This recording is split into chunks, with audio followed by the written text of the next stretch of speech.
So hi guys, it's already late evening. So I'm still here in my working area. So I'm doing my my welding jig. Then I am working on my lighting ventilation. So I cannot find any like this one. So I DIY the lighting.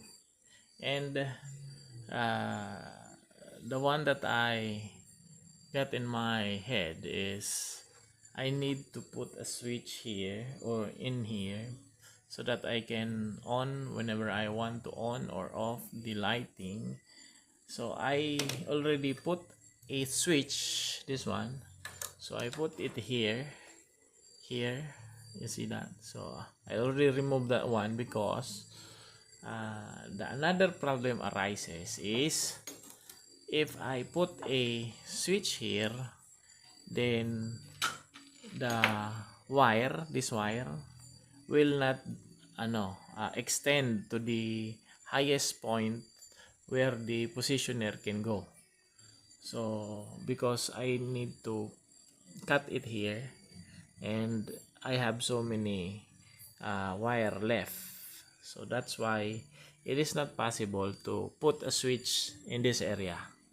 So maybe I will put a switch on the near on the breaker or anywhere on the back, but not in the tube, because the idea is when you uh, get this on the outer tube of it, you remove this one, then you will extend it, then the wire is pulling, then it's like a spring like that one, so it extend up to the highest point where the wire can go.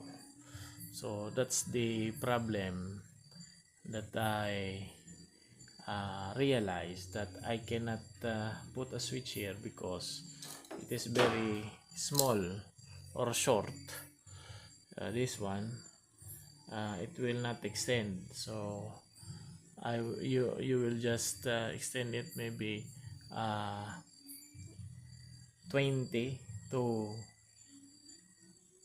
30 centimeter, then so innovation.